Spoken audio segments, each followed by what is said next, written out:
Почти 30 лет прошло с момента выхода игры Sonic 3 и Knuckles, но таинственные теории вокруг нее не стихают до сих пор, и большинство теорий, конечно же, касаются музыки.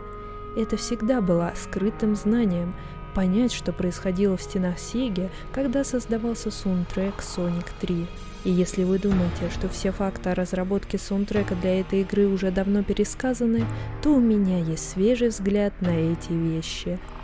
Всем привет, Грибуля здесь, и в этом видео я попытаюсь приоткрыть завесу тайны и рассказать свою теорию, что же на самом деле происходило, когда решили записывать саундтрек для игры Sonic 3. И если мы сопоставим все факты, которые у нас имеются, возможно, мы увидим полную картину. В любом случае, это будет интересно, так что давайте начнем. Тайна саундтрека Sonic 3. Музыка из Sonic 3 — это поистине одна из самых больших игровых тайн, в которой до сих пор пытаются разобраться. Есть множество видео и обсуждений, где люди по-своему объясняют ситуацию, но никак не могут прийти к одним и тем же выводам. Правда, одно из утверждений нам известно точно. Майкл Джексон действительно писал музыку для игры Sonic 3. Даже официальный TikTok Сеги троллит зрителей и намекает, что это правда.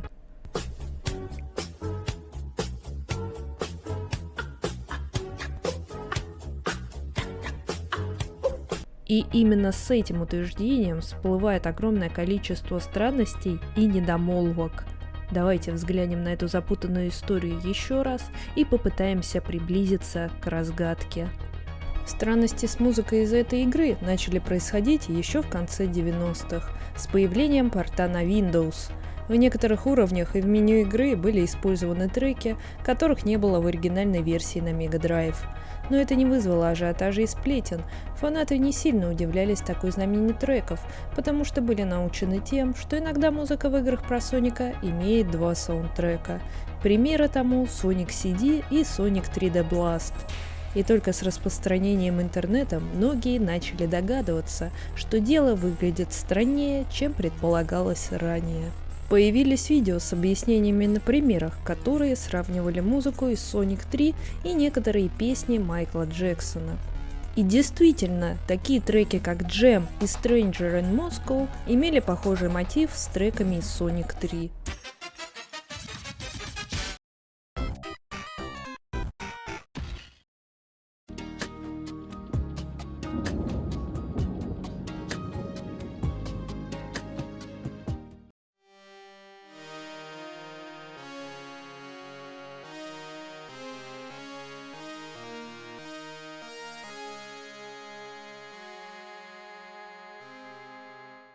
Вдобавок, в титрах оригинальной игры на Mega Drive можно обнаружить имена людей, которые работали с Майклом Джексоном и писали для него музыку. Это были Брэд Бакстер, Бобби Брукс, Дэрил Росс, Джо Грейс, Дуг Грисби и Сорока Джонс. С такими подтверждениями фанаты начали погружаться в тему еще сильнее. И в 2006 году они наткнулись на сайт одного из тех самых музыкантов, который принимал участие в создании саундтрека. Это был Сорока Джонс. И на своем сайте он писал, что у него есть демозаписи музыки из игры. Но он не может опубликовать такие вещи без разрешения. Отвечая одному из фанатов, он также написал, что идет какой-то судебный процесс, и Sega задолжала многим людям деньги. За более подробной информацией Сорока предложил обратиться к Бобби Бруксу, и фанаты незамедлительно это сделали. И когда от Брукса пришел ответ, то в одном единственном сообщении он ясно дал понять, чтобы его не доставали с вопросом по этому поводу.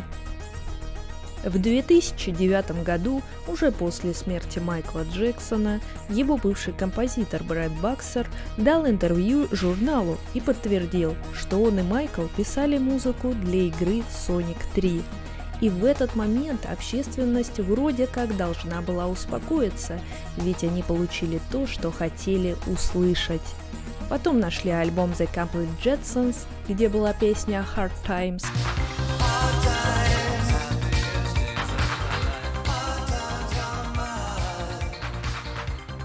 которая стала основой для музыки Ice Cap и Smooth Criminal. Затем вышел порт Sonic 3 в Steam, и вроде бы все было замечательно, пока не отменили порт Sonic 3 на мобильные устройства.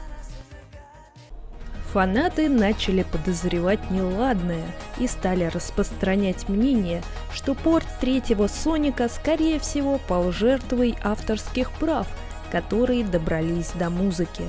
Подыгрывало сомнениям насчет музыки и то, что Sega никогда не выпускала официальный саундтрек на носителях. Официально она выпустила только музыку из Sonic и Knuckles, то есть из половины игры, а первую половину, Sonic 3, она никогда не публиковала.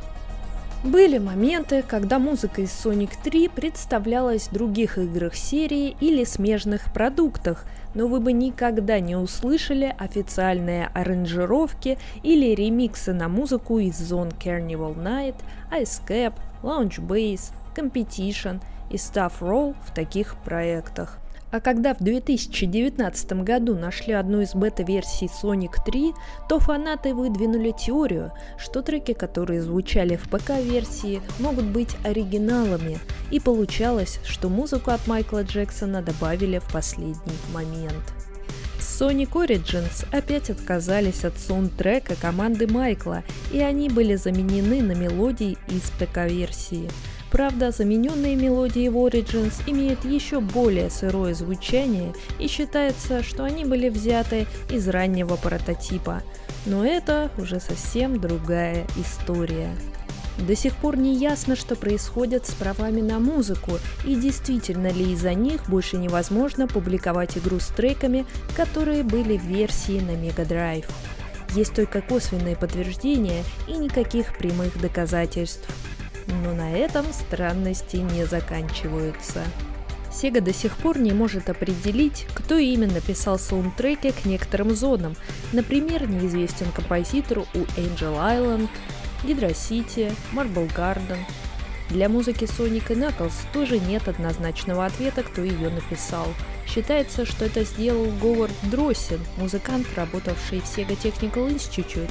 Но в издании саундтрека для этой части игры указаны только аранжировщики треков, которые переносили музыку на винил в более приятном звучании, а имя Говарда Дроссина там не числится даже как создателя оригиналов. У музыки из Marble Garden вообще непонятная история. В 2014 году фанаты задали вопрос Миёко Такаоке, которая тогда работала в компании Cube, что именно она написала из музыки для Sonic 3. И Миёко ответила, что она написала музыку для бонусного уровня, неизвестно какого, и тему для Marble Garden.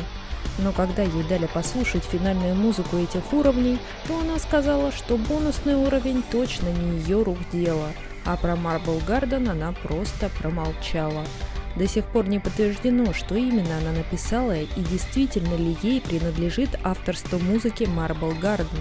А все потому, что при прослушивании того же альбома Jetsons в треке под названием When the Sun Goes Down есть похожая мелодия, которую можно услышать на уровне Marble Garden.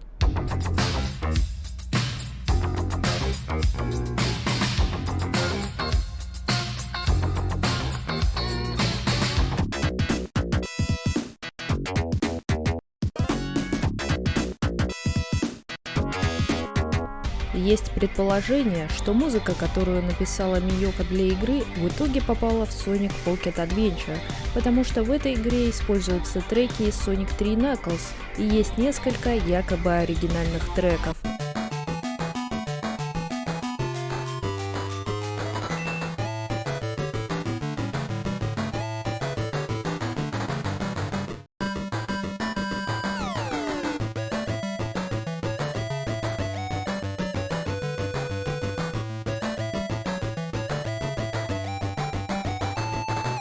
Но если посмотреть в файлах игры, то обнаружится, что даже оригинальные треки были промаркированы как музыка, которую вставили из Sonic 3.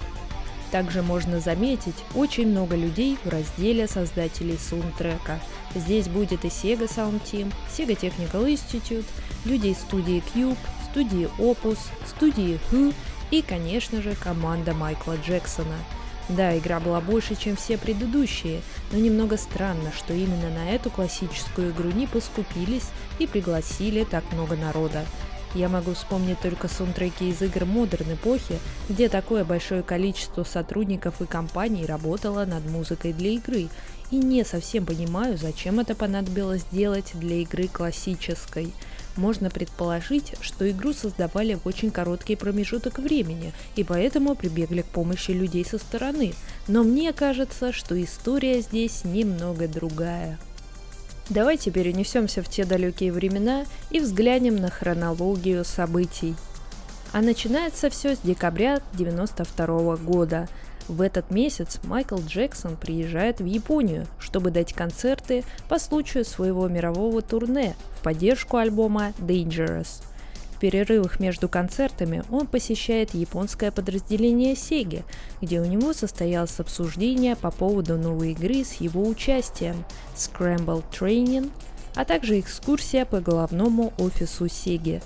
В февральском выпуске журнала Beep Mega Drive упоминалось, что Майкл также пробовал некоторые игры на CD-аддоне. Может, он поиграл и в прототип Sonic CD от 4 декабря 1992 года? Запомните этот факт, он нам еще пригодится.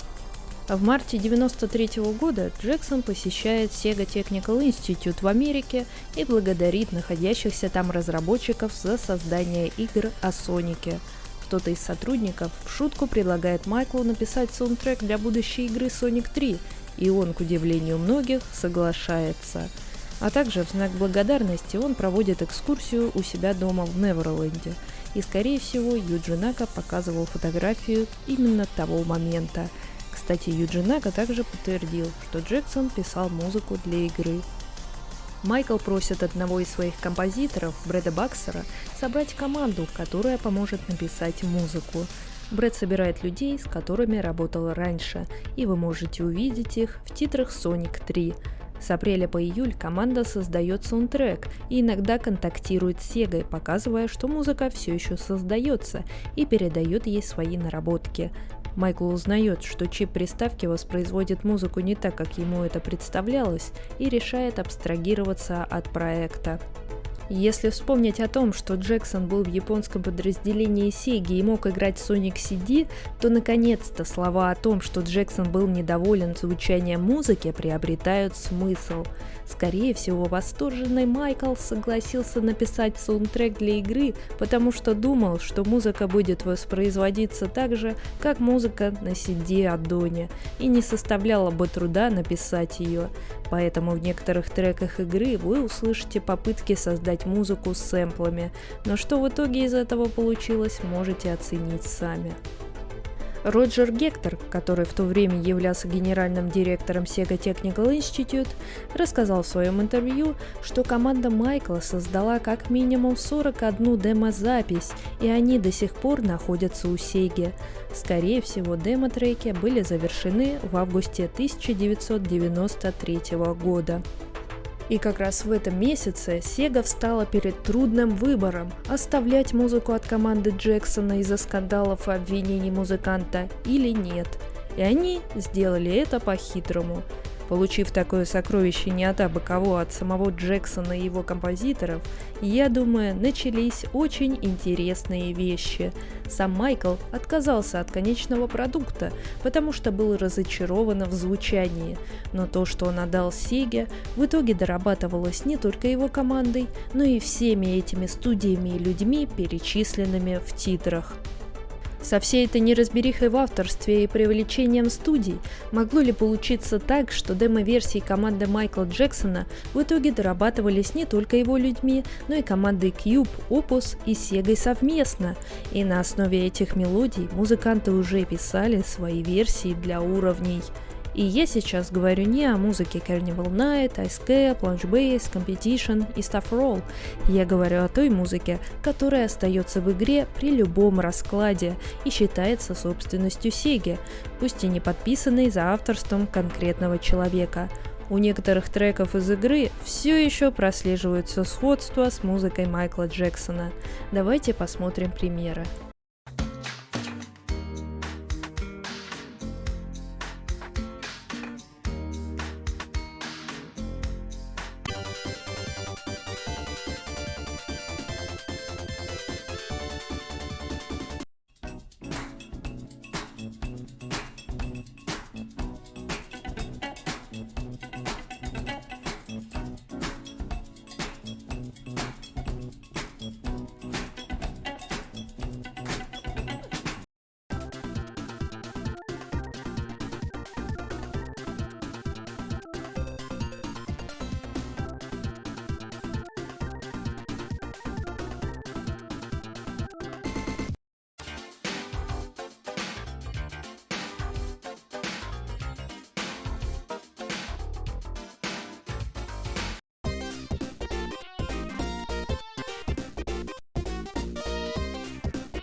Эта музыка также появляется в бета-версии Sonic 3, и нельзя со стопроцентной уверенностью говорить, что команда Джексона была привлечена для написания музыки в последний момент. Может быть, происходящие судебные тяжбы, если они действительно имеют место быть, пытаются доказать, что композиции, которые присвоены Sega и на которых нет информации об их создателях, в действительности принадлежат команде Майкла Джексона.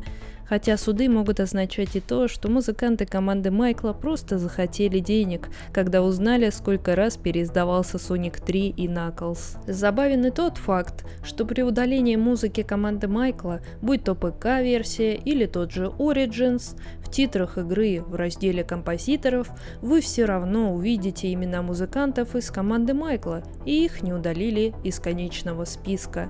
Конечно, это может быть невнимательностью тех, кто делает порты, но раз вы убрали музыку, с которой этих людей ассоциируете, то почему не удалили и упоминания о них? А может, все намного проще, и у Sega нет MIDI-версий треков, которые не появляются в переизданиях на персональные компьютеры. Когда же настанет тот момент, где мы узнаем всю историю, как создавался саундтрек Sonic 3? Ждет ли нас интересное открытие в более ранних версиях прототипа, или же мы услышим неопубликованные записи команды Майкла Джексона? Только время покажет. Нам остается ждать и надеяться, что эту тайну мы сможем разгадать на своем веку.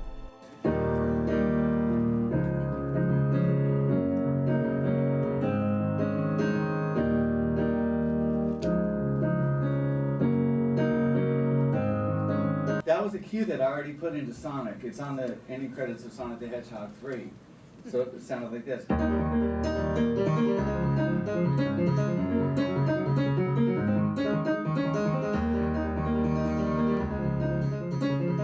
Now listen, Stranger.